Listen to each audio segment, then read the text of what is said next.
probably the single program in both the Spoleto Festival USA and the Piccolo Spoleto Festival that has given me the most enduring and consistent pleasure over these 17 years that we have been broadcasting Spoleto Today is the Young Artist Series at the College of Charleston. And Enrique Graf is sitting across from me, the man who is the animating genius behind the Young Artist Series. I know you're very much assisted by Catherine Norton, who also works here at the college, and so it's good to talk to you and find out how you put this series together. When do you start putting together the Young Artist Series for Piccolo Spoleto? Well, in January is when the city wants us to give them something for the programs and all this.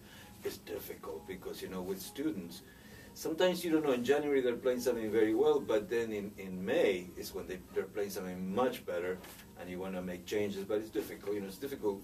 These are not professionals, even though they sound like professionals, but they're learning new repertoire, and you never know at the end of the year what's going to sound the best. What do we want to show? Well, now it's interesting you say that. They're not professionals, but they sound like professionals.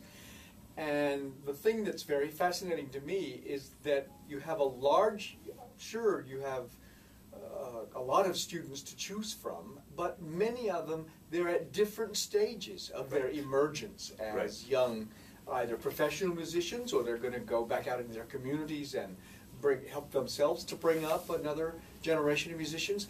So don't you also have to do a kind of crystal ball gazing process and sort of figure out who's ready to play something really difficult in a public performance? Yeah. And with these great audiences we've been getting, just last week on the opening night, it was a full house in the recital hall, and some of these kids, you just never know because they don't have that kind of experience that they're gonna, no matter what, they're gonna. And I was really happy how well they handled themselves. And it's not just the notes, is it? It's knowing, it's learning how to present yourself as a performing artist before a public. That's right. You have to learn things that don't have everything to do with playing the piano. Yep. You have to learn how to prepare yourself mentally. Yep. Many of them are not used to, people stood up for everybody. They gave them each one a standing ovation. One of them kind of rushed out. I think he got scared when he saw everybody stand up. I said, you never walk out when people are standing up. You stay longer. You stay longer on the stage when people are so excited. You don't have an actual specific class at the college in which you teach them about stage deportment. That's just something you sort of pass on by osmosis, isn't it, from your experience? And sometimes you forget about it. It's happened to me that I don't think of asking the girl, for instance, what dress are you going to wear for your recital? And then sometimes they have shown up with a slit on the side that when they sit down it opens up and they're panic, and that's the only thing they're thinking about instead of music. We could talk about concert dress. I saw a recital, an orchestral appearance about 2 weeks ago by a young Chinese pianist, Yuja Wang. Oh, fabulous. And she walked out in a very short skirt and a pair of high leather boots, and there was an audible gasp on the part of the audience. But once she sat down to play the Prokofiev concerto, the third, the audience would have forgiven her if she had appeared wearing a 52-foot semi-trunk because she played like crazy. She played an art series here at the college a few years ago. Now that must be one of the most rewarding things about what you do. 22 years you have been an artist in residence as a pianist here at the College of Charleston. You had hundreds of students pass through your classes, and it must be a source of enormous pride to you to look back over these, not just the ones who've become famous, but the ones who've gone back into their communities to be an important part of the musical life of where they live. Many doctors, many of my former students ended up in medicine, and many great teachers, and we have like Unju Yoon that started the Academy of Music here in Charleston. It's wonderful, somebody the other day after one of these concerts said to me, "You must be the happiest person on earth," and she it made me think. It's true. I love it. It's great. Let's talk about these concerts in the Young Artist Series, because the continuum on which they exist, whatever kind of music you like, you're going to find it sometime, somewhere on this series. Yep. Pick out, you've got the list there in front of you, pick out from about, let's see, we're meeting in the latter part of the first week of the festival. Right.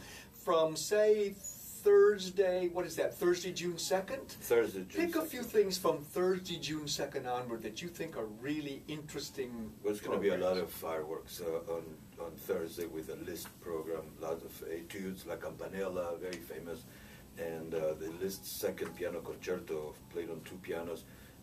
Micah McLaurin, a 16-year-old Charleston kid that studies with me at the Charleston Academy of Music, and he's become very popular in Charleston. He's playing with the Charleston Symphony, and he had the largest audience in the piano series we've ever had when he played a couple of years ago. And then Friday, June 3rd, we have Rachmaninoff's second piano concerto, which is everybody's favorite, and the Poulenc 2 piano concerto. Oh, now you've pushed my button. I Great love French program. music, and I Yeah. love this concerto, which you yourself recorded Yes, some years with the ago with a Charleston woman, Symphony. a great pianist who had come to be a guest teacher at the college. Yeah, and well, this is going to be played on 2 pianos without the orchestra, but it's, Poulenc wrote it also that it could As be a played. 2-piano sonata. Yeah, as I recall. and it's fabulous. It's just a very fun, it's a beautiful piece, very showy, and of course Rachmaninoff, always everybody's favorite. And then there's Broadway music, there's everything. choral music It's like in a this, movie. there's vocal Yeah. music, It's like a movie. I mean, you see all kinds of things when you're listening to that. and the students. Yeah, I don't know.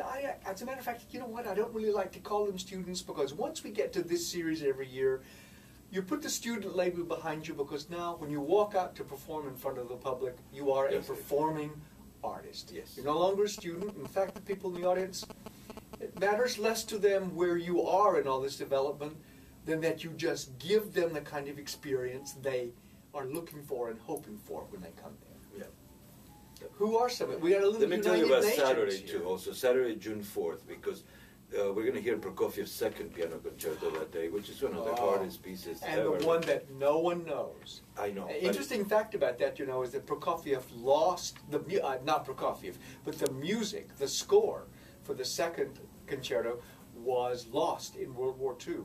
And after he finished the third concerto, he reconstructed the second concerto from his memory. Uh-huh. And he was the Yes. soloist in all of these, of course, Yes. when they were Yeah. premiered. I love the second because it begins with that Beautiful theme, yeah. mysterious Yeah. theme that sort of Yes. makes the hair stand up on the And back the of your neck. cadenza is one of the hardest things Yes. ever. I mean, it's just So very we've got showy. Prokofiev. I saw you said Rachmaninoff on And a there. We Bach got- double concerto also, and the Poulenc double. So it's a lot of fun. And the Liszt second concerto.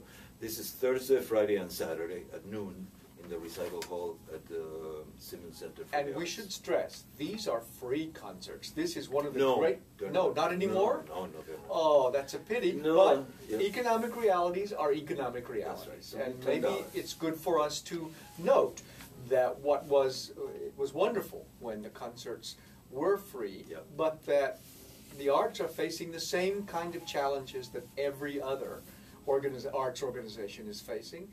And frankly, if the tickets are $10, that's just about what it costs to go to the movies nowadays. You know what? We've gotten a lot more people since we started charging than when it was free. Well, people sometimes value what they have to pay for That's right. more than And what they get for That's free. right. Yep. And that also, once again, I return to the fact that in a way is good for the discipline of the performers, because when somebody is paying to hear you play, you feel maybe an even heightened sense of obligation that you didn't feel before. For sure, yeah. It's a great thing for the students to have this opportunity, for the young artists, like we said, after a school year to show and to get such great audiences. I mean, it's wonderful. Few places in this country I can think of that the students would have an opportunity like this. And we shouldn't end this conversation before you tell everyone who may not know about it the great news about the new piano at the college. Yes, it was a gift from a patron in town. we are the first institution that got this Yamaha CFX, is their newest model. They've been working on it for years to, they want to compete with Steinway. It's a beautiful instrument. So on the stage we have both a beautiful Steinway and a beautiful Yamaha, and it's great. They sound great together. What do you suppose the Yamaha and the Steinway say to each other in the dark? Hey, friend. Right. Well, that is one thing I will say to our listeners. When you come to the Young Artists Series concerts at the College of Charleston, it is always one thing that has never changed is the atmosphere of being welcomed by friends. Yes. When you come to hear these concerts, you'll hear things that are new. You'll hear some things that are delightfully old-fashioned, like two piano arrangements of things that are usually played with piano and orchestra. That's the way a lot of people learn this music in the 19th century. You will hear things that you probably wouldn't have put on your CD player at home, and when they're over, you'll be glad you heard them. We could have another whole conversation about how you choose the pieces on the program, but there's a lot of things to listen to and a lot of great music to hear. Enrique Graf is the man behind the Young Artist Series, and we thank you for coming to talk to us today. Thank you.